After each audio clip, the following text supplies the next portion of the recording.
with chemical equilibrium. Chemical equilibrium.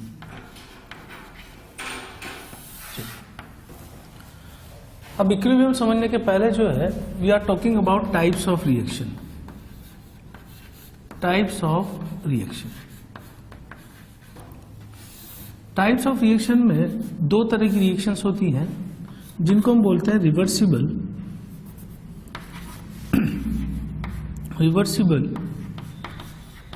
And irreversible reaction.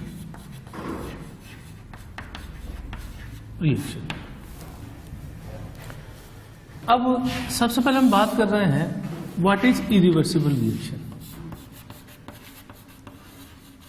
Irreversible reaction which can proceed in only one direction. Which can proceed in only one direction. One direction. ठीक. In only one direction का मतलब ये है कि जैसे suppose कीजिए हमने किसी रिएक्शन को लिखा ए से बी. ए रिएक्टेंट कहलाएगा और बी प्रोडक्ट कहलाएगा. अगर मान लो मैं बी से ए बनाना चाहूं, सपोज बी से ए नहीं बनता हो, केवल ए से बी बनता हो, then this reaction is called as irreversible reaction. यानी कि which can proceed in only one direction. ठीक. अब जैसे इसका मैं एग्जांपल ले रहा हूं, सपोज हमने HCl को मिलाया NaOH के साथ. HCl is strong acid, NaOH is strong base, और दोनों की रिएक्शन से हमने बना दिया NaCl प्लस वाटर. ठीक. इन दोनों को मिलाने पर एसिड प्लस बेस की रिएक्शन से salt plus water is formed. अब अगर ऐसा हो कि मैं NaCl को वाटर में डिसोल्व कराना चाहूं, ठीक, तो NaCl प्रैक्टिकल एग्जांपल है. NaCl सॉल्ट पानी में घुल जाता है, it is soluble in water. पर जब हम यहां देखें तो इससे हमें HCl और NaOH नहीं मिलता है. This is also a practical thing. अगर HCl और NaOH हमें नहीं मिलता है, इसका मतलब इस रिएक्शन के बारे में मैं कह सकता हूं कि it will proceed in only one direction. ठीक है. तो इसलिए हम इस रिएक्शन को किस कैटेगरी में रखेंगे? Irreversible reaction. दूसरा एग्जाम्पल मैं ले रहा हूं. जैसे फॉर द एग्जाम्पल हमने मीथेन गैस का कंबशन करवा दिया. अब मीथेन गैस के कंबशन से बनेगा CO2 प्लस वाटर. ठीक. Combustion reactions are exothermic reactions. इससे मुझे बना CO2 और वाटर. अगर मैं इसकी जगह कोई भी दूसरा कंबशन कराऊं, C2H6 ले लूं, तो उसके कंबशन से भी CO2 और वाटर फॉर्म होने वाला है. अब अगर मैं ऐसा करूं कि CO2 और वाटर मिला दूं, तो क्या हम CH4 ले सकते हैं वापस? नहीं. ठीक. तो इसका मतलब ये रिएक्शन नहीं हो सकती, केवल ये इस डायरेक्शन में चल सकती है. तो यूनि डायरेक्शनल रिएक्शन हो गई, यानी कि इरिवर्सिबल रिएक्शन हो गई. ठीक. तो अब अगर मुझे ये पहचानना हो कि कौन सी रिवर्सिबल है, कौन सी इरिवर्सिबल है, ठीक है, तो ये हमारे लिए रिएक्शन देखते ही मुमकिन नहीं है सभी केसेस में. ठीक है. यहां पर हम ये कह सकते हैं केमिकल इक्विलिब्रियम के केस में कि अगर किसी रिएक्शन में उसने क्वेश्चन में ये साइन लगा दिया है, ठीक है, तो ये रिवर्सिबल रिएक्शन का साइन है. ठीक है. अगर वो बोलेगा इरिवर्सिबल रिएक्शन है तो वो एक ही एरो लगाएगा. ठीक है ना. जैसे हम रिवर्सिबल का एग्जांपल देखते हैं. क्या दूसरा जो हम बोल रहे हैं reversible reaction. Reversible reaction. Reversible reaction हम उसको बोल रहे हैं कि which can proceed in both direction. Both direction कौन सी है? Forward and backward direction. Forward and backward direction. Backward direction. ठीक. जैसे मैं इसका एग्जांपल लेता हूं. सबसे पहले अगर मैं N2O4 को गर्म करना चालू कर दूं तो इससे मैं NO2 बना सकता हूं. ठीक. और अगर मैं NO2 से स्टार्टिंग करवाऊं तो मैं NO2 से N2O4 भी बना सकता हूं. इसका मतलब ये हो गया कि रिएक्शन जो है दोनों डायरेक्शन में चल सकती है. This is forward, this is backward. तो जो रिएक्शन दोनों डायरेक्शन में चल सकती है, हम उसको रिप्रेजेंट कैसे करेंगे कि N2O4 से ये साइन लगा देंगे, ठीक है, NO। तो आप ये समझिए कि ये वाला जो साइन है दोनों डायरेक्शन वाला, ये रिवर्सिबल रिएक्शंस के लिए साइन है, ठीक है ना। इसका मतलब इक्विलिब्रियम नहीं होता है। Equilibrium is a particular state कि ड्यूरिंग रिवर्सिबल रिएक्शन जब एक पर्टिकुलर स्टेट आ जाएगी कि जब रेट दोनों रिएक्शन के बराबर हो जाएगी, तब हम उसको इक्विलिब्रियम बोलेंगे, ठीक। तो इक्विलिब्रियम और रिवर्सिबल होना दोनों अलग अलग चीजें। Reversible is a nature of reaction, ठीक। जैसे मैं एग्जांपल लूं कि N2 और H2 मिलाकर मैं अमोनिया बना सकता हूं, ठीक।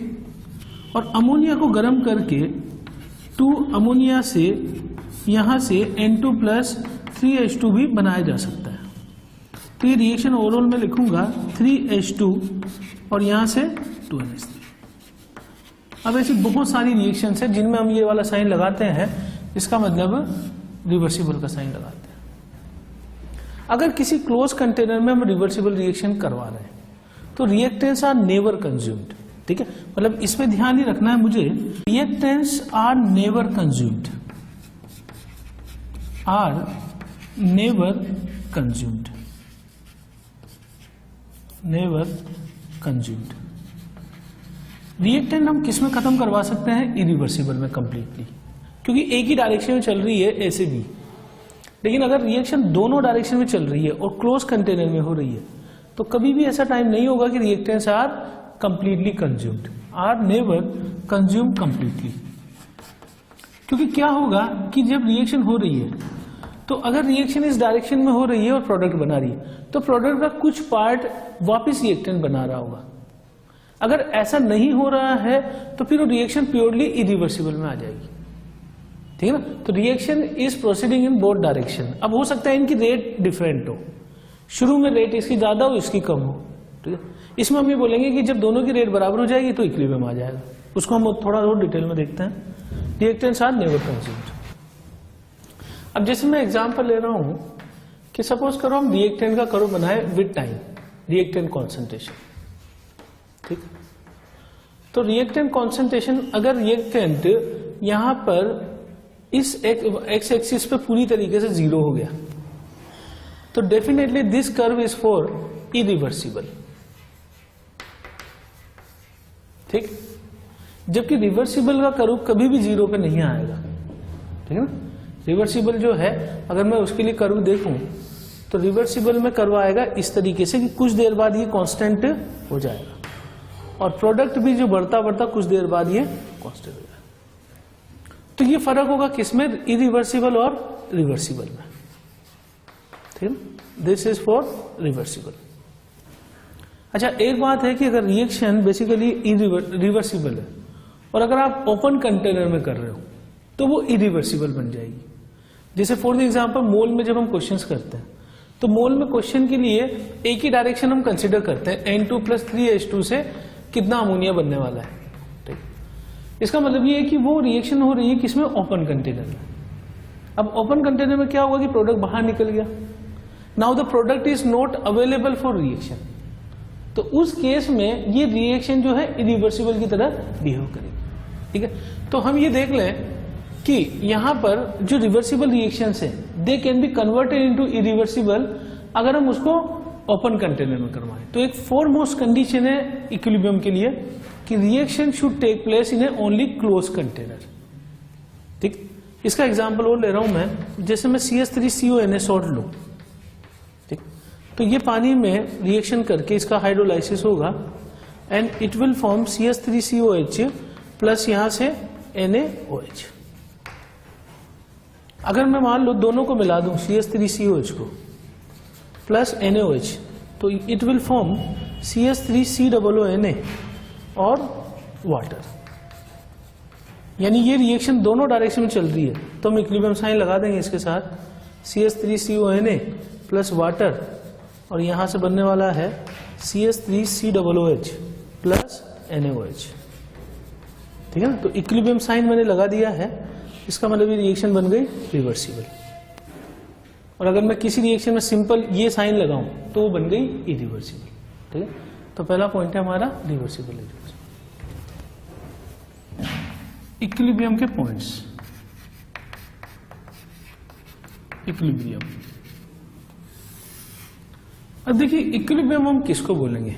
अगर हम बहुत सिंपल तरीके से बात करें कि सपोज एक बकेट में पानी गिर रहा है, अगर मान लो उस बकेट में से पानी ना निकले तो लेवल वाटर का ऊपर बढ़ता जाएगा। अगर मान लीजिए हम उसमें एक छेद कर दें और पानी ज्यादा निकलने लग जाए तो लेवल जो है वाटर का वो डिक्रीज करने लग जाएगा। एक ऐसी कंडीशन इमेजिन करें कि जिस स्पीड से पानी गिर रहा है उसी स्पीड से निकल रहा है, उतने ही अमाउंट में, तो उस केस में जो वाटर लेवल है वो कांस्टेंट हो जाएगा। ठीक, तो वाटर लेवल कांस्टेंट हो गया, इसका मतलब ये नहीं है कि पानी ऊपर से नीचे नहीं आ रहा है या बाहर नहीं निकल रहा है। इसका मतलब ये है कि जिस स्पीड से गिर रहा है उसी स्पीड से निकल रहा है। Same thing happens in the case of equilibrium. जिस स्पीड से प्रोडक्ट फॉर्म हो रहा है उसी स्पीड से अगर खत्म होने लग जाए तो हम उसको बोलेंगे इक्विलिब्रियम। यानी उस केस में क्या होना चाहिए कि कॉन्सेंट्रेशन हर रिएक्टेंट या प्रोडक्ट की कांस्टेंट हो जानी चाहिए। ठीक, सॉरी, चले। और जो कंडीशन है वो है कि कॉन्सेंट्रेशन ऑफ ईच रिएक्टेंट और product, each reactant and product is constant. ये फॉरमोस्ट कंडीशन है, इज कांस्टेंट। ठीक, अब मैं इसको कर्व से डिनोट कर रहा हूं कि सपोज करो हमने कॉन्सेंट्रेशन वर्सेस टाइम का कर्व बनाया। ठीक, रिएक्टेंट की कॉन्सेंट्रेशन टाइम के साथ डिक्रीज होगी, कुछ देर बाद कांस्टेंट हो जाएगी। ठीक है, प्रोडक्ट की टाइम के साथ बढ़ेगी और कुछ देर बाद कांस्टेंट हो जाएगी। जिस पॉइंट पर कॉन्सेंट्रेशन कांस्टेंट हो गई है उसी पॉइंट को हम बोलते हैं इक्विलिब्रियम पॉइंट। ठीक, यानी कि इस पॉइंट के पहले इक्विलिब्रियम नहीं था, यहां पहुंचने के बाद इक्विलिब्रियम आया और फिर ये फॉरएवर कंटिन्यू रहेगा। अब रिएक्शन में क्या होगा कि जो भी रिएक्टेंट और प्रोडक्ट है, जैसे नीचे वाला कर्व किसके लिए है? रिएक्टेंट, और ऊपर वाला प्रोडक्ट के लिए, तो this curve will represent equilibrium point. एक और कर्व मैं ड्रॉ कर रहा हूं। सपोज मैं कॉन्सेंट्रेशन वर्सेस टाइम का कर्व ऐसे बनाऊं, इस तरीके से कांस्टेंट, और उसके बाद प्रोडक्ट बढ़ते हुए कांस्टेंट।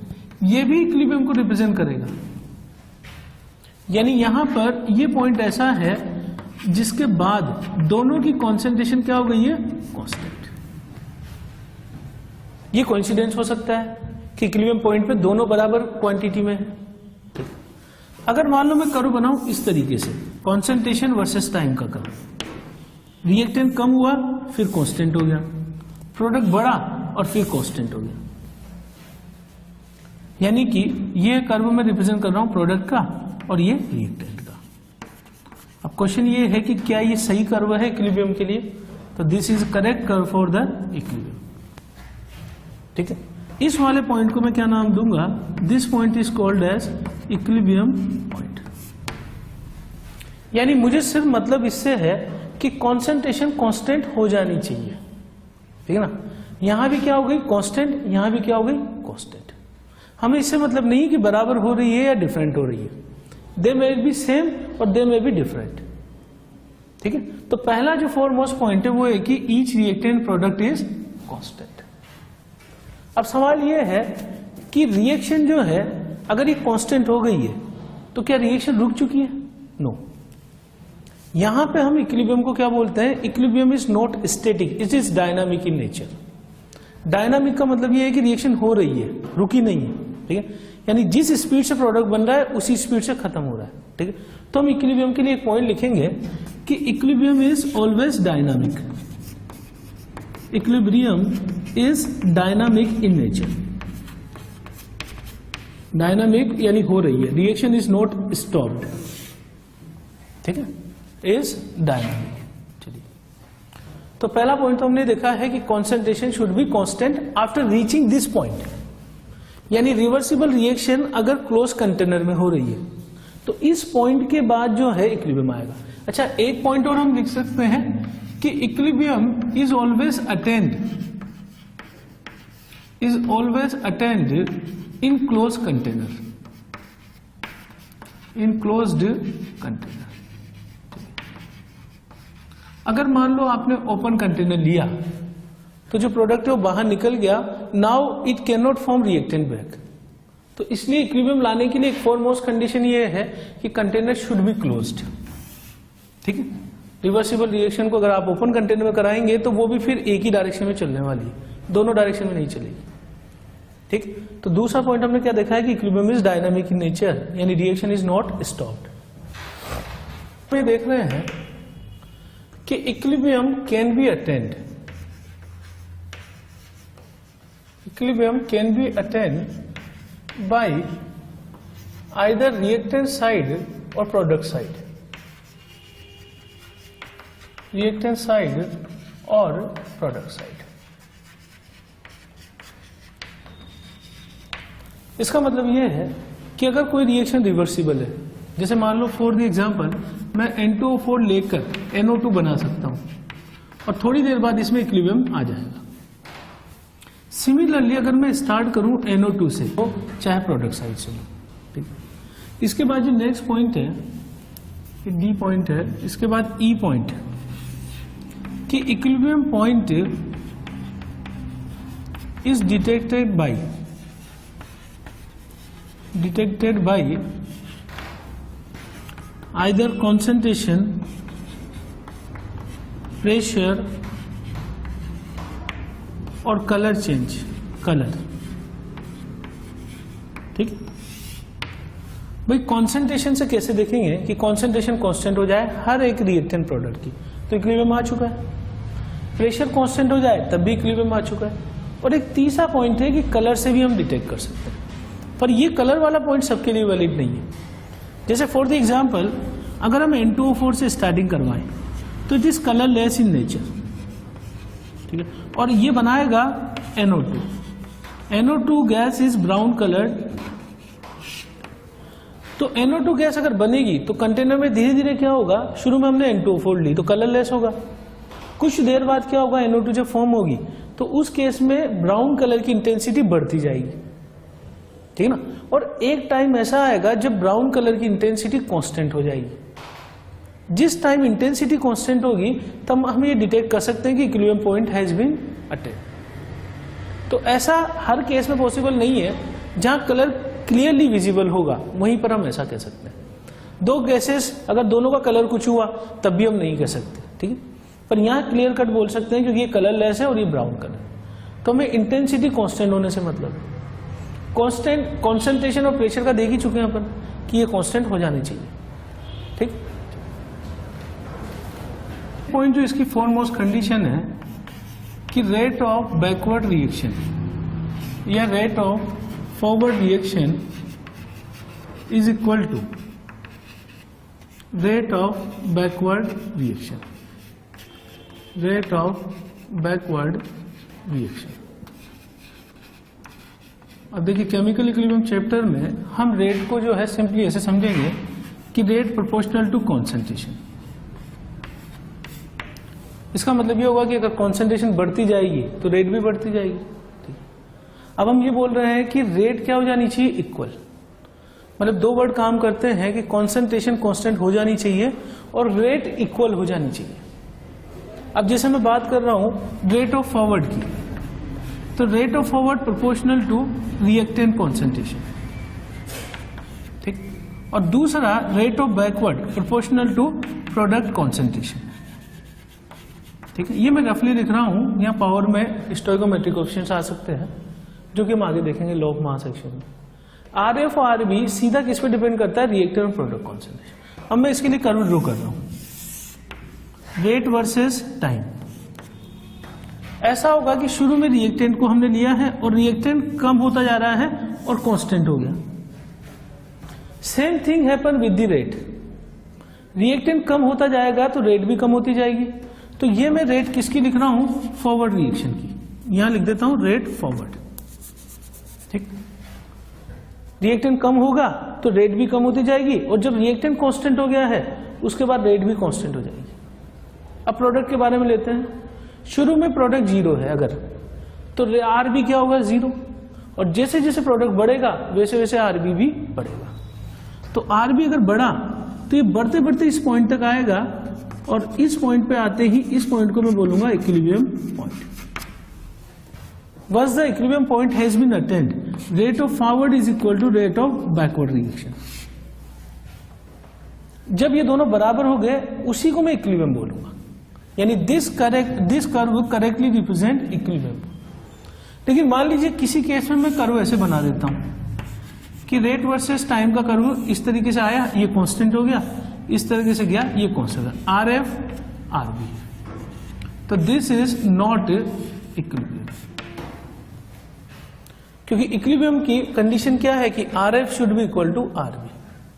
अगर मान लो मैं यहां पे आर एफ को ऐसे बना दूं कांस्टेंट और R be constant, this curve does not represent equilibrium point. तो इक्विलिब्रियम में कॉन्सेंट्रेशन में तो ये सही थे, क्योंकि कॉन्सेंट्रेशन के केस में कॉन्सेंट्रेशन शुड बी कांस्टेंट, लेकिन रेट के केस में एक ही चीज है कि rate forward should be equal to rate of backward. इसका कारण यह है कि जिस स्पीड से प्रोडक्ट बनेगा, मान लीजिए 1 घंटे में 1 मोल प्रोडक्ट बन रहा है, अगर 1 घंटे में वापस 1 मोल खत्म नहीं हुआ तो फिर कॉन्सेंट्रेशन कभी भी कांस्टेंट नहीं होगी, यानी कि जिस स्पीड से बन रहा है उसी स्पीड से खत्म होना चाहिए, है ना। 1 घंटे में 1 मोल बना तो 1 घंटे में 1 मोल ही खत्म हो जाना चाहिए। अगर उनमें डिसिमिलरिटी हुई तो कभी भी ऐसा नहीं होगा कि कॉन्सेंट्रेशन कांस्टेंट हो जाए। तो ये कर्व गलत है इक्विलिब्रियम के लिए, क्योंकि रेट इक्वल नहीं है। यही अगर मैं कॉन्सेंट्रेशन के लिए बनाता तो ये सही हो जाते, लेकिन रेट के लिए केवल एक ही कर्व वैलिड है, आर एफ। इक्विलिब्रियम के लिए R F should be equal to R B. और नेक्स्ट पॉइंट ये है कि इक्विलिब्रियम में बी अफेक्टेड बाई, इक्विलिब्रियम में be affected by concentration change, concentration, pressure, volume etcetera. ये पॉइंट बहुत डिटेल में अपन आगे ली चैटलियस प्रिंसिपल में पढ़ेंगे। तो इक्विलिब्रियम में भी अफेक्टेड, मैं ये नहीं बोल रहा हूं कि अफेक्ट होगा ही, ठीक है ना। देयर इज ए पॉसिबिलिटी कि if we change concentration, pressure और volume, it may be affected. Affected का मतलब कंपोजिशन में चेंज, ठीक। तो ये चीज हम लास्ट में ली चैटलियस प्रिंसिपल में पढ़ेंगे। केमिकल इक्विलिब्रियम,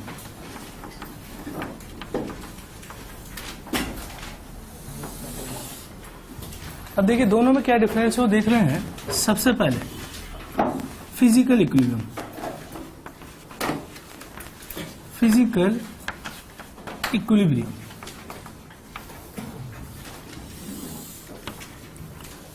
अब हम फिजिकल इक्विलिब्रियम किसको बोलेंगे? If there is change in phase, change in phase और एलोट्रोपिक चेंज, एलोट्रोपिक चेंज, ठीक। अब फेज चेंज का क्या मतलब है? फेज आप सबको पता होगा कि 3 फेज अपन जो है सिलेबस में पढ़ते हैं, सॉलिड, लिक्विड और वेपर या गैस, ठीक। तो अगर मैं एग्जांपल लिखूं, जैसे for the example H2O liquid, ठीक, और इसको पूरा वेपोराइज करके हम कन्वर्ट कर दें H2O वेपर में, ठीक। तो इन दोनों के बीच जो इक्विलिब्रियम है ये किस कैटेगरी में आएगा? Physical equilibrium. क्यों? क्योंकि स्टेट चेंज कौन कौन सी है? लिक्विड से वेपर। समझ गए बात? जैसे अगर हम H2O आइस ले लें, सॉलिड, और इसे पिघलाकर H2O लिक्विड में चेंज कर दें, ठीक, तो ये भी किस कैटेगरी में आएगा? Phase change.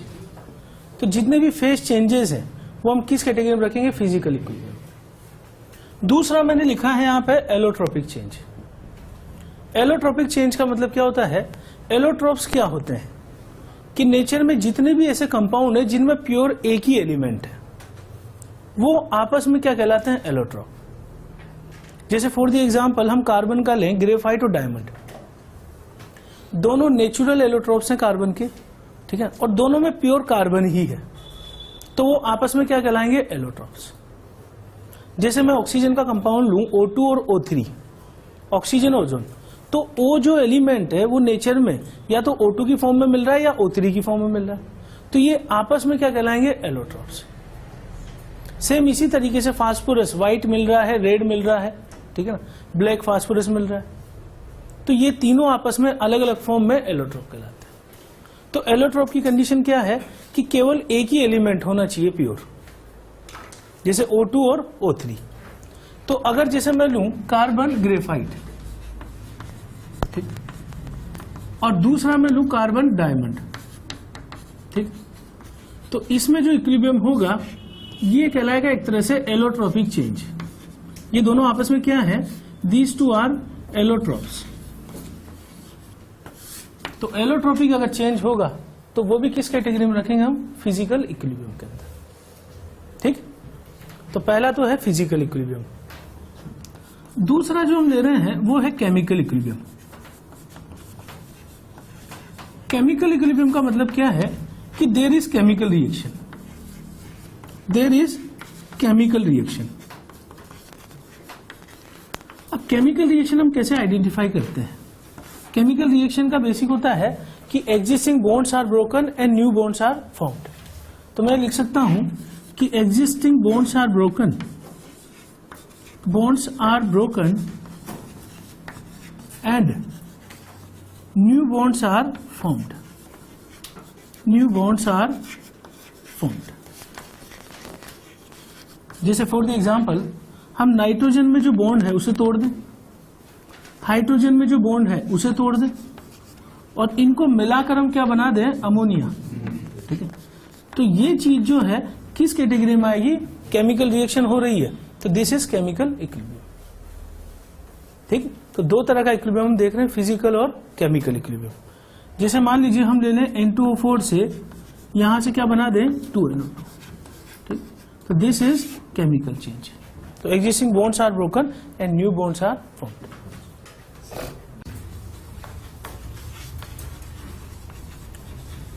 And heterogeneous equilibrium.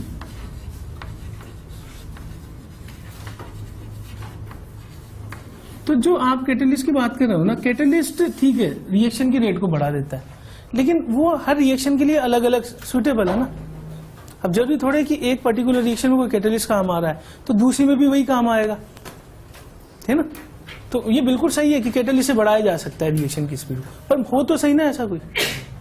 और उसकी भी रिक्वायरमेंट ये है कि सपोज करो टेम्परेचर रिक्वायरमेंट है, जैसे अपनी बॉडी में एंजाइम जो है वो कैटेलिस्ट का काम करता है, और कई रिएक्शन अपनी बॉडी में ऐसी है जिनको होने के लिए कई हजार डिग्री टेम्परेचर भी चाहिए हो सकता है बगैर कैटेलिस्ट के, एंजाइम्स के।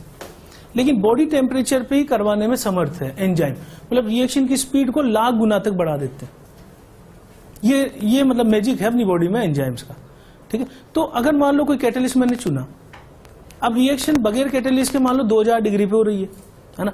अगर विद कैटेलिस्ट सपोज करो 20 डिग्री पे होने लग गई तो फायदा है, लेकिन मान लो कैटेलिस्ट डालने के बावजूद वो रिएक्शन 2000 से सिर्फ 1900 डिग्री पे आई है, तो फिर उसका तो कोई बेनिफिट नहीं है ना, ठीक है ना।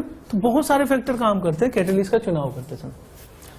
होमोजीनियस और हेट्रोजीनियस इक्विलिब्रियम, इसमें सबसे पहले देख रहे हैं हम होमोजीनियस इक्विलिब्रियम।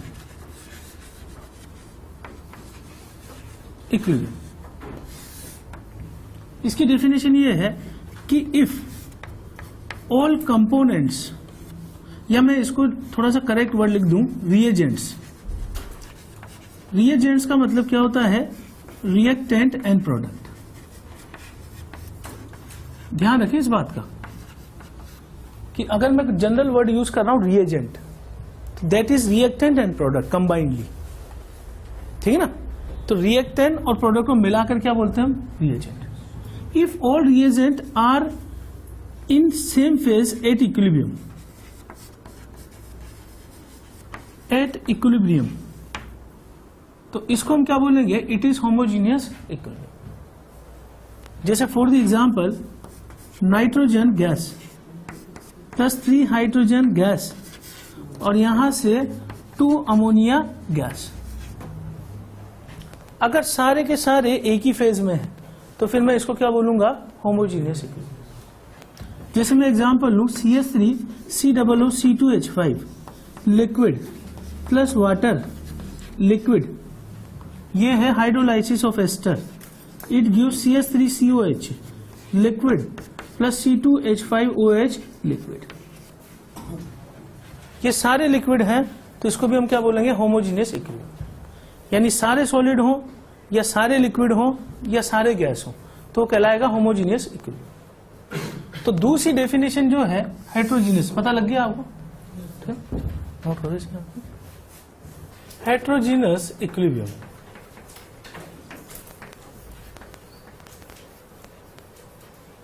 इक्विलिब्रियम अब इसकी क्या खासियत होगी कि इफ टू और मोर components, two or more phases are present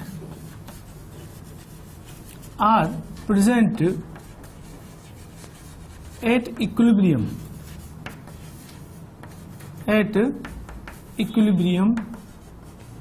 तो उसको हम बोलेंगे हेट्रोजीनियस इक्विलिब्रियम। जैसे for the example carbon solid plus CO2 gas, इनको मिलाकर, ये रिएक्शंस आपको रटनी नहीं है, ये हमेशा दी हुई होगी, है ना। इक्विलिब्रियम का क्वेश्चन होगा तो ये गिवन होगा। सॉलिड प्लस गैस मिलाकर हम गैस बना रहे हैं तो दो कंपोनेंट्स दिखाई दे रहे हैं, दो फेजेस दिखाई दे रहे हैं, तो किस में आ जाएगा? हेट्रोजीनियस। जैसे मैं एग्जांपल लूं H प्लस एक्वस, एक्वस का क्या मतलब है? सॉल्यूशन, ठीक है। इसमें अगर मैं इलेक्ट्रॉन ऐड कर दूं तो it gives half of H2 gas, ये भी किस कैटेगरी में आ जाएगा? होमोजीनियस, ठीक है। तो ये तो साफ मेंशन होगा, क्वेश्चन अगर आएगा केमिकल इक्विलिब्रियम का तो ऐसा नहीं कि वो स्टेट मेंशन नहीं करेगा, उसे स्टेट मेंशन करनी पड़ेगी। दूसरी बात, केमिकल इक्विलिब्रियम के क्वेश्चन में कभी भी आपको बैलेंसिंग करने की आवश्यकता नहीं पड़ेगी, वो बैलेंस रिएक्शन देगा ही देगा अगर उसने के पूछा है तो, समझे। तो उसके बारे में आपको बोधन नहीं करना है कि रिएक्शन मुझे याद करनी है क्या, रिएक्शन गिवन होगी, ठीक है। चलिए नोट कीजिए। Mass action, law of mass action. अब दो चैप्टर को मैं कंपेयर कर रहा हूं। 11th क्लास में अपना चैप्टर है केमिकल इक्विलिब्रियम और 12th में एक चैप्टर आएगा केमिकल काइनेटिक्स। दोनों में जो बेसिक फर्क है वो क्या है? केमिकल इक्विलिब्रियम जो इसमें जो हम स्टार्टिंग डेरिवेशन करेंगे it is theoretical derivation, theoretical chapter. और 12th में जो केमिकल काइनेटिक्स आएगा that is based on practical observations, यानी ये थ्योरेटिकल चैप्टर है और वो एक्सपेरिमेंटल चैप्टर है 12th में, ठीक है। दोनों एक चीज के बारे में डील करते हैं, रिएक्शन की रेट। यहां भी इंट्रोड्यूस करेंगे रिएक्शन की रेट को, वहां मेनली अपन रिएक्शन रेट के बारे में स्टडी करेंगे केमिकल काइनेटिक्स में। काइनेटिक्स का मतलब क्या होता है? स्पीड, ठीक। तो रिएक्शन की स्पीड के बारे में, केमिकल यानी कि रिएक्शन, तो रिएक्शन की स्पीड के बारे में हम बात करेंगे वहां पर। अब लॉ ऑफ मास एक्शन का पहला पॉइंट तो ये है it is theoretical law, it is theoretical law. और दूसरा पॉइंट है rate of reaction, rate of reaction is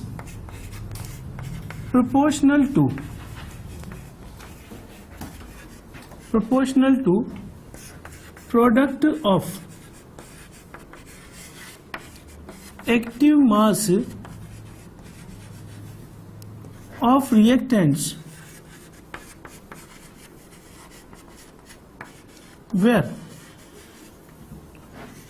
stoichiometric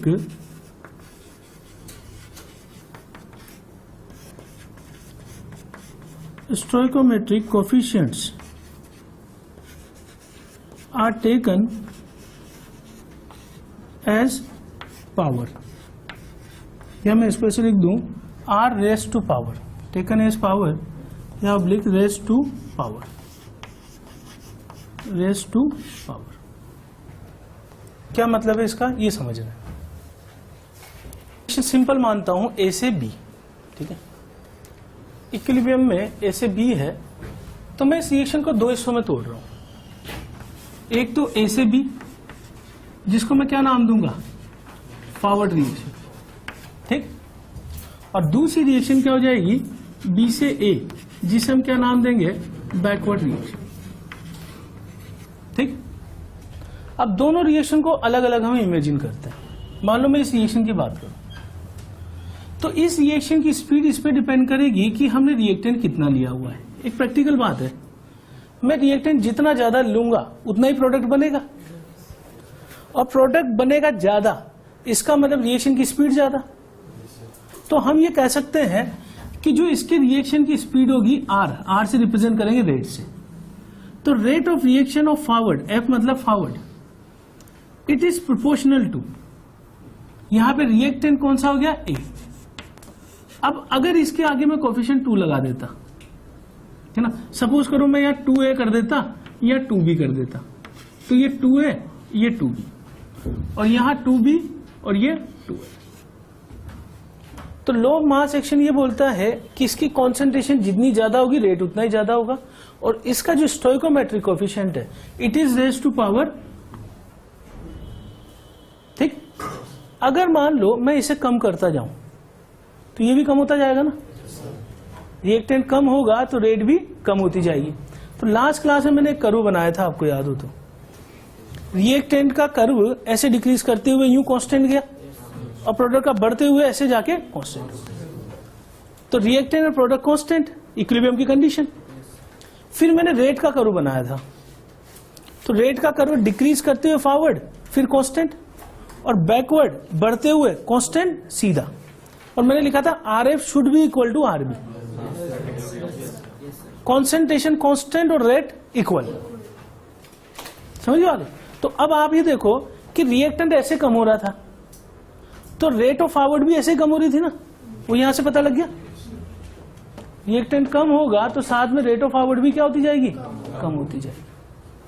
ठीक, ये जब कांस्टेंट हो जाएगा तो ये भी क्या हो जाएगा, कांस्टेंट। अब इधर आ जाते हैं हम। अब हम बिल्कुल सेपरेट रिएक्शन एज्यूम कर रहे हैं कि एक रिएक्शन मैंने बी से ए की तरफ करवाई, अलग अलग इमेजिन करना। तो यहां से इसकी रेट बैकवर्ड प्रोपोर्शनल टू, अब रिएक्टेंट कौन बन गया, मैंने डेफिनेशन में क्या लिखा है कि rate of reaction is proportional to product of active mass of reactants. ध्यान दें, सिर्फ कौन आएगा, रिएक्टेंट। और एक्टिव मास मतलब मैं कॉन्सेंट्रेशन ले सकता हूं कि फॉर सॉल्यूशन, या इसको फॉर सॉल्यूशन, या इसको मैं ऐसे लिख दूं, for gas active mass is equal to concentration. तो इसलिए रिप्लेस कर दिया मैंने उसे, ठीक है। और आगे जाके एक पॉइंट अपन यूज करेंगे जिसको मैं यहीं पे लिख रहा हूं कि for pure solid, for solid and pure liquid, and pure liquid active mass is unity, 1 ले सकते हैं। इस लाइन का यूज हम करेंगे बाद में, ठीक है ना, हेटेरोजीनियस इक्विलिब्रियम जब लिखूंगा तब अपन यूज करेंगे। अभी इधर आ जाता है। अब इस रिएक्शन में रिएक्टेंट कौन बन गया, बी। तो बी की कॉन्सेंट्रेशन के प्रोपोर्शनल और stoichiometric coefficient is raise to power. तो अगर आप ये देखो कि अगर प्रोडक्ट बढ़ता जाएगा तो रेट ऑफ बैकवर्ड भी बढ़ती जाएगी। तो प्रोडक्ट मैंने ऐसे बढ़ाया तो आरबी भी मैंने ऐसे ही बढ़ाया, समझ गए, जो कर्व अपन ने लास्ट क्लास में ड्रॉ किए हुए थे। ठीक, 2b से 2a, ये मैंने यहां लिख दिया। अब यहां से अगर मैं आर एफ का प्रोपोर्शनल साइन हटा दूं तो यहां प्रोपोर्शनैलिटी कांस्टेंट आएगा, जिसको हमने नाम दे दिया के एफ और ए का स्क्वायर। यहां मैं प्रोपोर्शनैलिटी साइन हटा दूं तो यहां मैंने लिख दिया के बी और ये बी स्क्वायर। इसका मतलब है rate constant for backward reaction. ठीक, अब इसमें फर्क समझना आप, ये चीज किसको रिप्रेजेंट कर रही है, रेट कांस्टेंट, और ये किसको रिप्रेजेंट कर रही है, रेट। ये रेट ऑफ रिएक्शन, ये रेट कांस्टेंट, ये फर्क है दोनों में। अब हम क्या करें इस केस में, अब कंडीशन पे आते हैं एट इक्विलिब्रियम। जब तक इक्विलिब्रियम नहीं आएगा तब तक तो आप ये सोचो कंटिन्यूअसली ये चेंज करते जा रहे हैं, ये चेंज करेंगे तो ये दोनों चेंज करेंगे। जब इक्विलिब्रियम आ चुका है तब हम बोल रहे हैं कि rate forward should be equal to rate backward. सही है, मैं यहां उठा के रख दूं इसे के एफ ए का स्क्वायर बराबर के बी बी का स्क्वायर। दोनों कांस्टेंट को यहां लिखूं KF अपॉन KB, तो ये आ जाएगा B का स्क्वायर अपॉन A का स्क्वायर। मैं यहां पे गैस के लिए कर रहा हूं डेरिवेशन, होमोजीनियस के लिए बाद में हम अलग से हेट्रोजीनियस पढ़ेंगे। इज इक्वल टू दोनों रेट कांस्टेंट का रेशियो, हम क्या करेंगे, दोनों रेट कांस्टेंट का रेशियो हम नया कांस्टेंट लिख देंगे K, और दिस K के साथ हम लगाएंगे C। C हम क्यों लगा रहे हैं, क्योंकि हम क्या लिख रहे हैं, कॉन्सेंट्रेशन, और इस KC को हमने क्या नाम दिया, इक्विलिब्रियम कांस्टेंट। समझ गए बात को? तो थ्योरेटिकली यहां आगे डेरिवेशन आकर इसमें कन्वर्ट हुआ। तो what is the equilibrium constant, rate constant of forward upon rate constant for backward, this ratio is called as equilibrium constant. पहली बात तो ये होगी। तो एक छोटा सा क्वेश्चन तो यहां बन जाएगा कि आपको रेट कांस्टेंट फॉरवर्ड का दे दे, बैकवर्ड का पूछ ले, अगर इक्विलिब्रियम कांस्टेंट दिया हुआ है तो ठीक है। अच्छा, इक्विलिब्रियम कांस्टेंट कैसे लिखते हैं, product upon reactant, where stoichiometric coefficient are raised to power. Note कीजिए, सिलेबस है, सिलेबस में इंक्लूडेड नहीं है। जैसे मैंने लिखा 2A से 2B, तो जब हम हायर बुक्स में देखेंगे तो इनका जो इक्विलिब्रियम कांस्टेंट होता है K, इसको लिखा जाता है एक्टिविटी ऑफ B का square upon activity of A का स्क्वायर। A means activity. अब ऐसा होता है कि सपोज करो ये सॉल्यूशन की फॉर्म में है, तो मैं कॉन्सेंट्रेशन से रिप्लेस कर देता हूं इसे, और सपोज ये गैस की फॉर्म में है तो मैं प्रेशर से रिप्लेस कर देता हूं। यानी अगर मैंने कॉन्सेंट्रेशन लिख दी तो मैं लिखूंगा B का स्क्वायर अपॉन A का स्क्वायर, तो मैं इसे क्या नाम दूंगा, KC।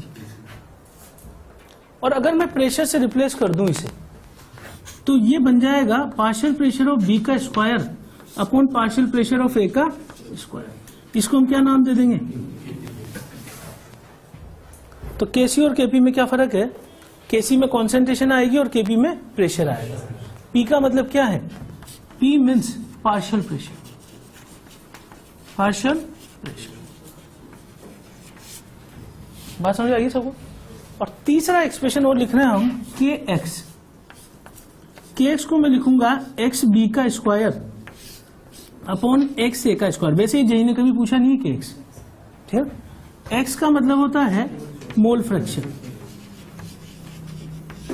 X का मतलब होता है मोल फ्रैक्शन। अगर मैं एक्टिविटी को प्रेशर से रिप्लेस कर दूं, अगर हम एक्टिविटी को कॉन्सेंट्रेशन माने, तो जब सभी एक्टिविटी की जगह कॉन्सेंट्रेशन लिख दूं तो इट बिकम्स KC। और अगर सभी एक्टिविटी की जगह मैं प्रेशर लिख दूं, अगर गैस हो तो ऐसा मैं कब कर पाऊंगा, जब मिक्सचर में गैस होगा। तो अगर सारे लिक्विड हो तो लिख ही नहीं पाएंगे, KP is not defined if all are liquids. तो अगर मैं प्रेशर से रिप्लेस कर दूं तो इट बिकम्स KP। एक्टिविटी, ये मैंने शुरू में बोला ना कि ये थोड़ा सा किसी भी यहां पे एक्टिविटी मतलब होता है जैसे कॉन्सेंट्रेशन अपॉन स्टैंडर्ड कॉन्सेंट्रेशन, जिसको 1 माना जाता है। बियॉन्ड सिलेबस है अपना थोड़ा सा। एक्टिविटी अगर प्रेशर की टर्म में देखें तो प्रेशर अपॉन स्टैंडर्ड प्रेशर। अब स्टैंडर्ड कॉन्सेंट्रेशन 1 मानते हैं और स्टैंडर्ड प्रेशर 1 मानते हैं, तो वो बराबर किसको हो जाएगा, कॉन्सेंट्रेशन के बराबर प्रेशर। तो अगर मैं गैस के केस में प्रेशर लिख रहा हूं तो मैं KP नाम दे दूंगा उसे, और कॉन्सेंट्रेशन लिखे जा रहा हूं मैं तो उसे क्या नाम दे दूंगा, KC। और अगर मैं मोल फ्रैक्शन लिखूं तो क्या लिख देंगे, KS। नोट करो, मैं एक जनरलाइज करके लिखता हूं AA प्लस BB से C of C plus D of D। और सपोज मैंने यहां पे स्टार्टिंग में सारे गैस ले लिए, ठीक। तो सबसे पहला काम तो हम ये करेंगे कि इसके लिए डेल्टा NG निकालते हैं। NG का मतलब ये होता है गैस ओनली, ठीक। और NG की डेफिनेशन होती है stoichiometric coefficient, sum of stoichiometric coefficient of gaseous product minus sum of stoichiometric coefficient of gaseous reactant. तो अब आप ये समझ लीजिए कि सिर्फ गैस को ही शामिल करना है, इसलिए मैं फॉर्मूला पूरा लिखा है, ठीक है ना। सॉलिड और लिक्विड को इंक्लूड नहीं करने वाले। बताइए इसके लिए क्या हो जाएगा, stoichiometric coefficient A B C क्या हो जाएगा, C plus D minus A plus B. सही है। अगर मैं इसके लिए केसी लिखना चाहूं, कैसे लिखूं बताओ, सी की power C stoichiometric coefficient raise to power upon A to the power A B की पावर बी। सही है। अगर हम इसकी यूनिट डिसाइड करें, कॉन्सेंट्रेशन की यूनिट क्या होती है, मोल पर लीटर, और मोल पर लीटर सभी है तो ऊपर क्या जाएगा, C plus D minus A plus B. सही है। और इसको हमने क्या नाम दे दिया है, मोल पर लीटर, और पावर में क्या लिख दूं, डेल्टा एन जी। सही है। ठीक। Kp इज इक्वल टू, यहां से क्या हो जाएगा, पार्शियल प्रेशर ऑफ C की power small c, partial pressure capital D की power small d, partial pressure A की पावर स्मॉल a, B की पावर स्मॉल b। प्रेशर की यूनिट में ले लेता हूं ATM, और भी हो सकती है। तो ATM के ऊपर पावर में क्या आएगा, C plus D minus A plus B, जिसको मैं क्या लिख सकता हूं, ATM की पावर डेल्टा एन जी। अगर मैं इसे रिप्लेस करके मोल फ्रैक्शन लिख दूं सभी का, तो एक्सप्रेशन क्या आ जाएगा, एक्स सी की पावर सी, एक्स डी की पावर डी, एक्स ए की पावर ए, एक्स बी की पावर बी। मोल फ्रैक्शन की यूनिट क्या होती है, यूनिट लेस है। मोल फ्रैक्शन क्या होता है, मोल divided by total moles, ratio है, यूनिट कट जाएगी। ठीक है। तो इसका मतलब इसको मैं क्या लिखूंगा, इट इज यूनिटलेस। ठीक। तो ये हम यूनिट इनकी केसी, केपी और केएक्स की डिफाइन कर ले रहा हूं। जैसे nitrogen gas plus 3 hydrogen gas, यहां से 2 अमोनिया गैस, डेल्टा एनजी कितना होगा बताइए। सबसे पहले देख लें stoichiometric coefficient, 1 3 2 minus 1 plus 3 is equal to -2। सही है। केसी का एक्सप्रेशन बोलो, NH3 का square upon N2 power 1 H2 power 3। Unit बोलो इसकी, मोल पर लीटर पावर -2। सही। केपी आते हैं, K P is equal to P ammonia का स्क्वायर अपॉन पी N2 की पावर 1 पी H2 क्यूब बराबर ATM की पावर -2।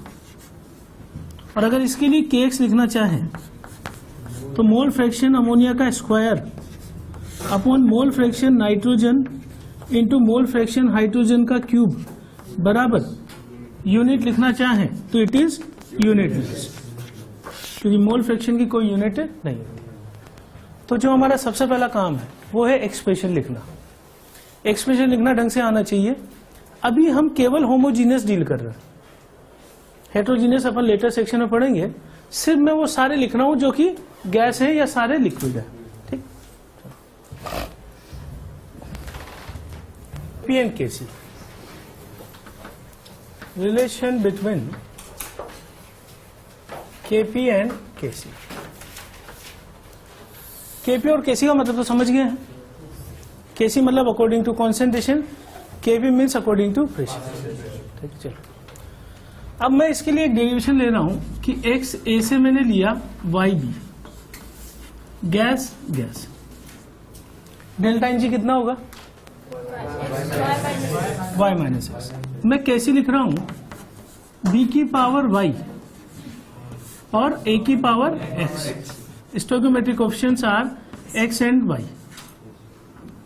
और kp में क्या लिख सकता हूं, kp is partial pressure of b की पावर y और पार्शियल प्रेशर ए की पावर एक्स। यहां तक ठीक है। अब आइडियल गैस इक्वेशन की बात करें तो P is equal to N upon B R T, P B is equal to N R T. Mole divide by volume is called as concentration. तो pressure is equal to concentration C R T, या मैं इसको ऐसे लिख सकता हूं P is equal to concentration R T, या मैं प्रेशर ऑफ ए बराबर लिख सकता हूं कॉन्सेंट्रेशन ए आर टी, और प्रेशर बी लिख सकता हूं concentration of B R T. सही है यहां तक। इन दोनों को उठा के हम इस इक्वेशन में रख देते हैं। बताइए क्या चीज आएगी। K P is equal to B की पावर वाई आर टी की पावर वाई अपॉन ए की पावर एक्स आर टी की पावर एक्स। सही है। चलो इस रेशियो को क्या लिखा जा सकता है, केसी। तो केपी इज इक्वल टू केसी, आगे आर टी की पावर वाई माइनस एक्स। यहां हम लिख सकते हैं केपी इज इक्वल टू केसी, यहां आर टी की पावर डेल्टा एन जी। अब एक न्यूमेरिकल यहां से बन सकता है, ऐसा जेई ने पूछा हुआ भी है। केसी देकर क्या पूछ सकता है, के। अब मुझे तीन चीजों की जरूरत है। R is a gas constant, given होगा पेपर में। टी इज अ टेम्परेचर, हमेशा केल्विन में। और डेल्टा एनजी हम निकालना सीख चुके हैं कैसे, है ना। तो रख के यहां से ये निकालेंगे रिलेशन। सी आर टी की पावर डेल्टा एनजी। यहां जो आर की वैल्यू मुझे लेनी है 0.0821 लीटर एटीएम पर मोल केल्विन, जिसको मैं लगभग 1/12 रख सकता हूं। ठीक है ना, लगभग मतलब अप्रोक्स ये कितने के बराबर होगा, 1/12। हम दो केस ले रहे हैं। Case first, if temperature is greater than 12 kelvin. अब बताइए 12 केल्विन कितना डिग्री सेंटीग्रेड होगा, बोलो।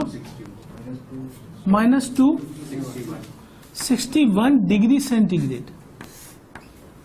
अब आप देखिए ये टेम्परेचर कितना कम होगा, यानी लेबोरेटरी में अटेंड करना इसको बहुत मुश्किल है, क्योंकि इससे जरा सा नीचे ही एब्सोल्यूट टेम्परेचर है 0 केल्विन, जिसको भी थियोरेटिकली अटेंड नहीं किया जा सकता है। ठीक है ना, मतलब प्रैक्टिकली अटेंड नहीं किया जा सकता है। थियोरेटिकल सबसे लोवेस्ट पॉसिबल टेम्परेचर है 0 केल्विन। तो अधिकतर जितनी रिएक्शन होगी, मतलब इनफैक्ट हम बोले सारी रिएक्शन इससे ज्यादा टेम्परेचर पे ही होने वाली। अगर ये 12 केल्विन से ज्यादा है तो आर टी की वैल्यू ग्रेटर देन 1 हो जाएगी ना, बोलो। आर 1/12 और टेम्परेचर मैंने कितना वाला 12। तो अगर ये इससे बड़ा है थोड़ा भी तो ये ग्रेटर देन 1 हो गया। अब इस केस में मैं पहला केस ले रहा हूं कि अगर डेल्टा एन जी 0 हो जाए तो के पी बराबर क्या हो जाएगा, यहां तक ठीक है। Second case, delta N G greater than 0 हो तो K P greater than K C. Third case, delta N G less than 0 हो तो K P less than K सी। ये समझ सकते हैं ना मैथमेटिकली, ये 1 से बड़ा और ये 1 से बड़ा, तो डेफिनेटली केपी ग्रेटर देन क्या हो जाएगा, के सी। सेकेंड केस जो मैं ले रहा हूं, केस सेकेंड, जिसका रेयर पॉसिबिलिटी कि टेम्परेचर अगर 12 केल्विन से कम हो तो क्या होगा, आर टी लेस देन 1 हो जाएगा। मान लो आर टी की पावर हाफ हो गया तो नीचे आएगा ना, तो अगर मैं पावर बढ़ाता जाऊंगा तो ये कम होता जाएगा ना। यानी कि पहला रिजल्ट डेल्टा एन जी 0 हो अगर तो केपी बराबर KC. Second result delta N G greater than 0 हो तो केपी लेस देन केसी। ये बात समझ आई क्या सबको। मान लो ये हाफ हो गया, ठीक है ना, और इसकी पावर 2 है, तो ये यहां 2 की पावर 4 हो गया ना, तो डिवाइड होगा ना, ये तो इससे डिवाइड होगा। अगर एक से बड़े नंबर से तो ये तो कम ही आएगा, ठीक है। और तीसरा case delta N G less than 0, तो केपी ग्रेटर देन क्या हो जाएगा, ठीक है। पर जनरल सेंस में कौन सा रिलेशन ज्यादा वैलिड है, इसलिए जो पुरानी किताबें देखोगे आप, उनमें ये वाला केस नहीं दिया हुआ है, ठीक है ना। हर बुक में ये वाला केस ही होता है कि अगर delta N G greater than 0 तो what relation holds true for KP and KC. सीधा दे दिया कि केपी ग्रेटर देन केसी अगर delta N G greater than 0। लेकिन उसे एक कंडीशन और मेंशन करनी चाहिए, कौन सी, कि temperature must be greater than 12। पर ऐसा क्यों नहीं मेंशन करते, उसका लॉजिक समझ गए, क्योंकि सारी रिएक्शन इसी टेम्परेचर पे हो रही है। इस पे ले जाकर किसी रिएक्शन को कराना एक तरह से इम्पॉसिबल है, क्योंकि जब आप इतने कम टेम्परेचर पे किसी चीज को ले जाओगे तो उसकी फिजिकल स्टेट नॉर्मल कंडीशन में गैस से लिक्विड और लिक्विड से क्या बन जाएगा, सॉलिड। दूसरी बात, एक रिएक्टेंट की एनर्जी इतनी कम हो जाएगी, रिएक्टेंट की एनर्जी डिपेंड करती है टेम्परेचर पे। अगर टेम्परेचर कम करते जाएं तो एनर्जी कम होती जाएगी और रिएक्शन स्टार्ट ही नहीं हो पाएगी। तो इतने कम पे करवाना एक तरह से इम्पॉसिबल है किसी रिएक्शन को। पर थ्योरेटिकली हम कह सकते हैं, अगर मान लो क्वेश्चन में दे दे कि टेम्परेचर लेस देन 12 केल्विन, तो फिर ये रिलेशन होल्ड करेगा, ठीक।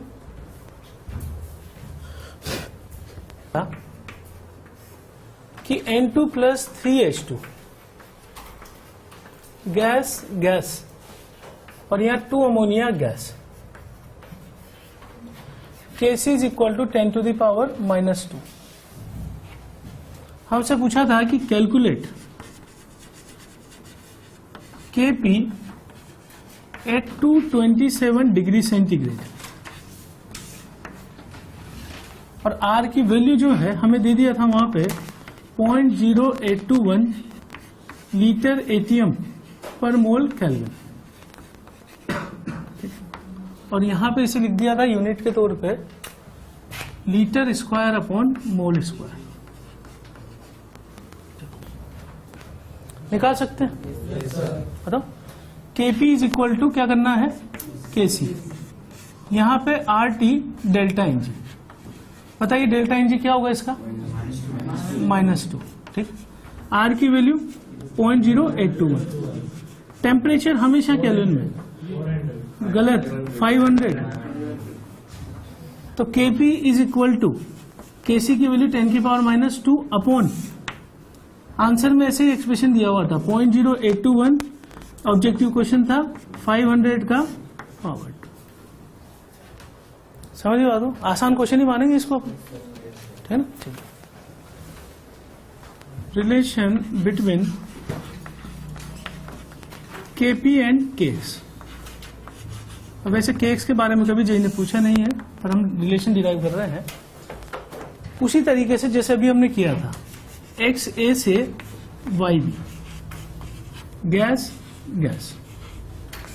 बताइए Kp कैसे लिखूं, पार्शियल प्रेशर B की power Y, partial pressure A की पावर X, ठीक है। Kx बराबर मोल फ्रैक्शन B की पावर Y, साथ में ना बोले, रिकॉर्डिंग हो रही है, XA की पावर X, सही है, मोल फ्रैक्शन, ठीक। अब इसमें जो है पार्शियल प्रेशर अगर किसी का करें अपन P इज इक्वल टू, तो हम क्या लिखते हैं, N/V/RT, सही है। पार्शियल प्रेशर A क्या लिखूंगा, NA/V/RT। Partial pressure of B क्या लिखूंगा, NB/V/RT, सही। P टोटल क्या लिखूंगा,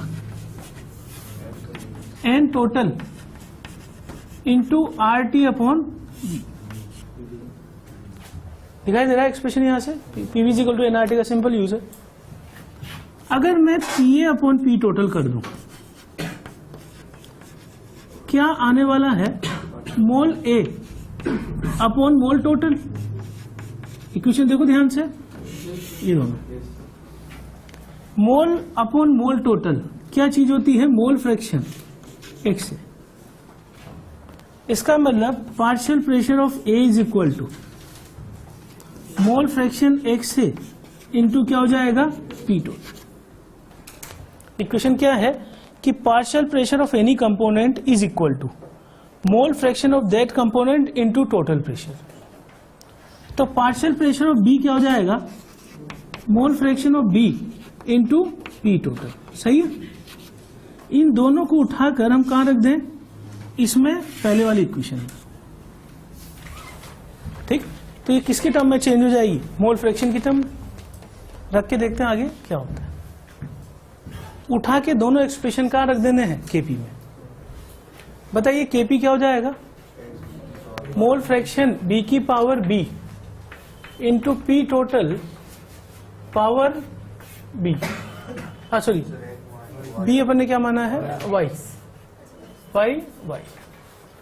नीचे क्या आ जाएगा, mole fraction A power X P total power X. इस चीज को मैं क्या लिख सकता हूं, के एक्स, इधर आ गया पी टोटल, और पावर में y माइनस एक्स की जगह क्या लिख दिया, सीधा। ठीक, तो मेरे पास रिलेशन आ गया Kp इज इक्वल टू के एक्स इंटू टोटल प्रेशर और पावर में डेल्टा एन। अब इस चैप्टर की सबसे इंपॉर्टेंट लाइन बोल रहा हूं मैं कि Kp and Kc depends only on temperature. ये जेई ने 2 बार पूछा है इसी लाइन को, डिपेंड्स ओनली ऑन टेम्परेचर।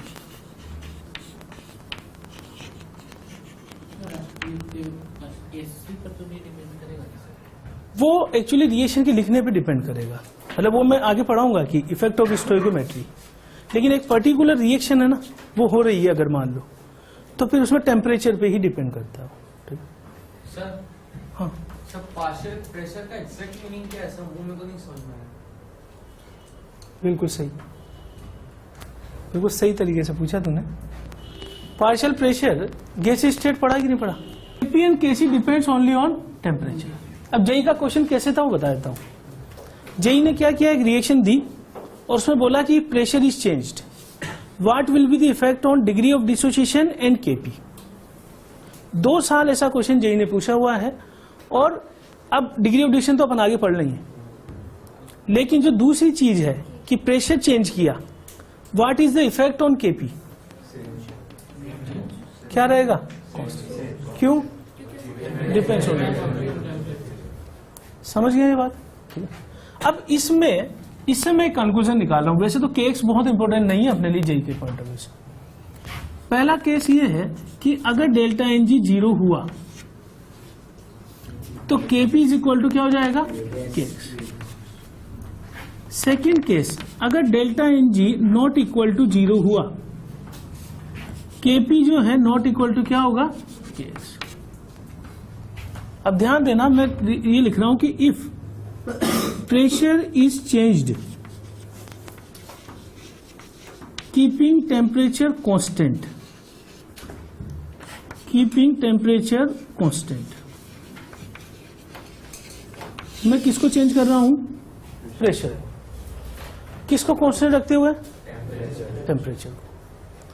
अगर मैंने टेम्परेचर कांस्टेंट रखा तो क्या चीज कांस्टेंट हो जाएगी, Kp। तो मैंने बोला Kp तो क्या हो गया, कांस्टेंट, और Kp बराबर क्या है, Kx P टोटल, और पावर में क्या है, डेल्टा एन। अब मैं क्या चेंज कर रहा हूं ये बताओ, ये चेंज कर रहा हूं।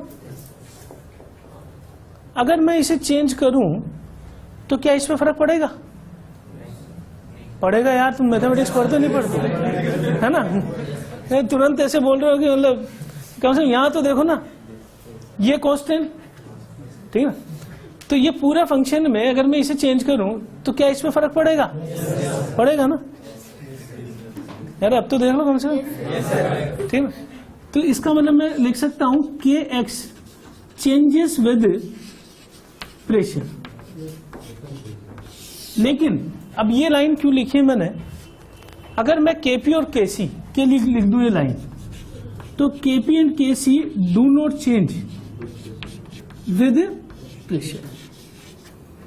यानी अगर ये पूछा जाए कि कौन सा इक्विलिब्रियम कांस्टेंट प्रेशर के साथ चेंज हो सकता है, तो आंसर क्या होगा kx। kp और kc तो कभी भी चेंज नहीं होगा because it depends only on temperature. समझिए बात। और वो भी कब चेंज होगा, जब delta N G not equal to क्या हो, 0। क्योंकि अगर डेल्टा एन जी 0 हुआ तब तो kp बराबर क्या हो गया, ठीक है। तो ये रिजल्ट जो है अपन ने इसके लिए किया, बट kx के बारे में आज तक कभी जेई ने जिक्र नहीं किया है, तो आपको बहुत ज्यादा इसको बोध करने की जरूरत नहीं है। पढ़ रहे हैं वो है degree of dissociation. Degree of dissociation,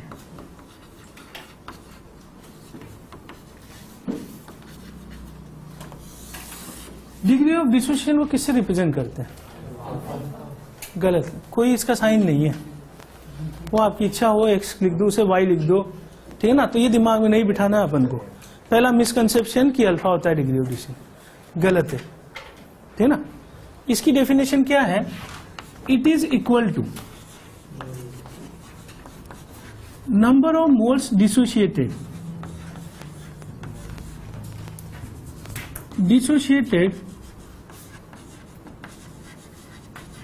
out of each mole of reactant। मैं इसका फॉर्मूला लिख रहा हूं पहले, शॉर्ट में डिग्री ऑफ डिसोसिएशन को मैं लिख रहा हूं DOD बराबर नंबर ऑफ मोल्स डिसोसिएटेड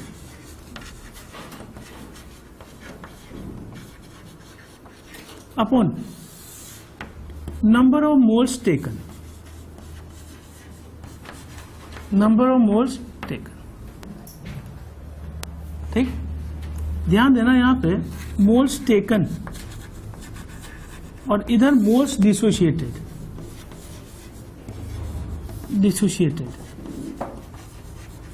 और इधर मैं लिख रहा हूं डिग्री ऑफ डिसोसिएशन।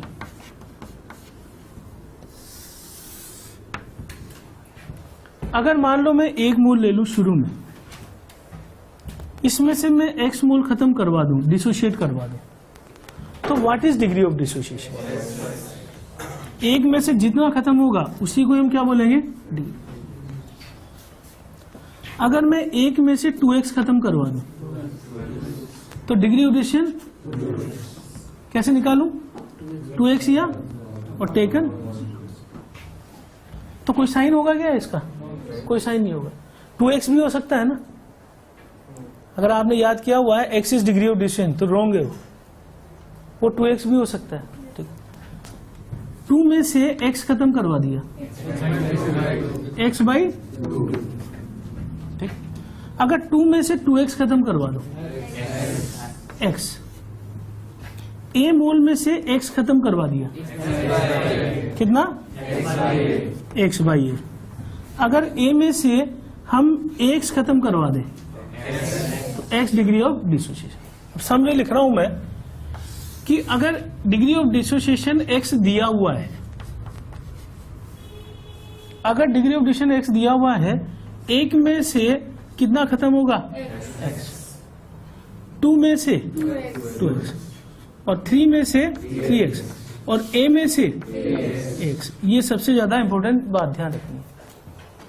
अगर कब, जब डिग्री ऑफ डिसोसिएशन क्या है, x, तो a में से कितना टूटेगा, x, ठीक है।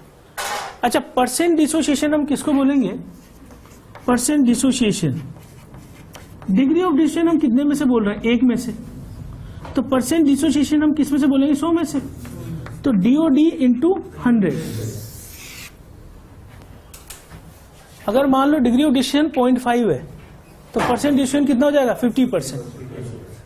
तो परसेंट दिखाई जाती है 100 में से, 100 में से कितना खत्म हुआ, और डिग्री ऑफ डिसोसिएशन कितने में से दिखाई जाती है, 1 में से, कि 1 में से कितना फ्रैक्शन खत्म हो गया है। समझ गए। इसलिए डेफिनेशन में क्या है, moles dissociated out of each mole reactant. एक मोल में से खत्म होने वाले को क्या बोलेंगे अपन, उसी अमाउंट को डिग्री ऑफ डिसोसिएशन। ठीक,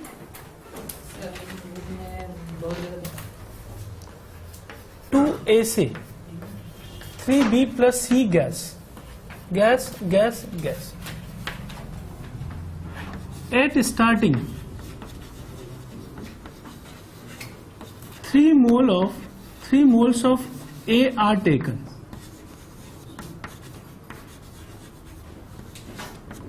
If degree of dissociation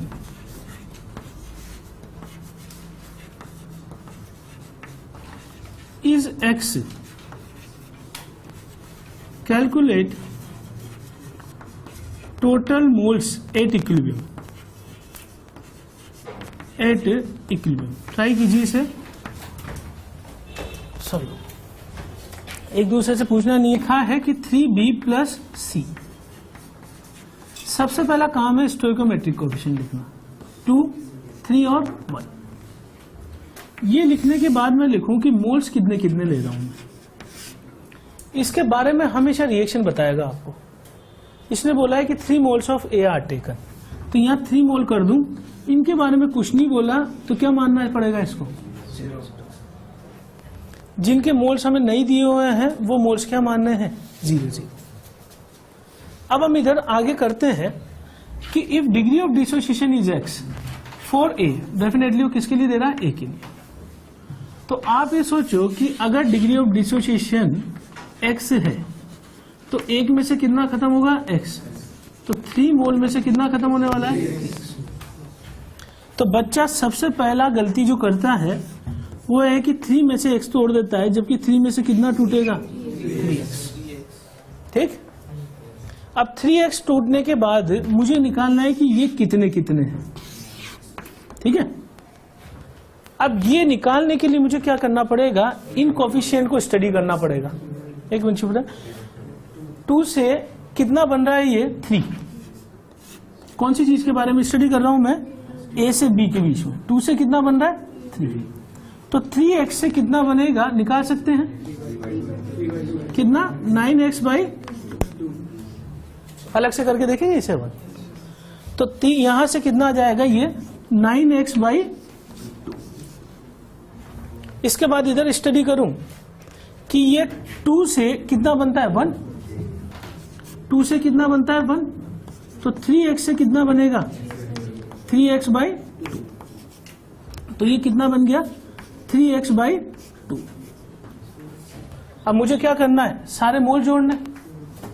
तो टोटल कितना आ गया, 3 minus 3X plus 9X by 2 plus 3X by 2. ये आंसर आ गया 3 प्लस 3X, है ना. अब इसमें अगर हो सके, बच्चों को हो सकता है यहाँ पे थोड़ा सा कंफ्यूजन हो, तो हम एक और तरीके से कर सकते हैं कि स्टोइकोमेट्रिक ऑप्शन यहाँ लिख दूं 2, 3, 1.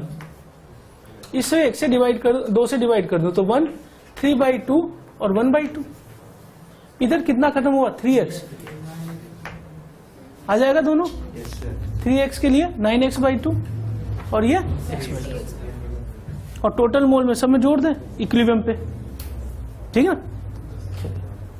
अभी बताइए कितने लोगों का सही था.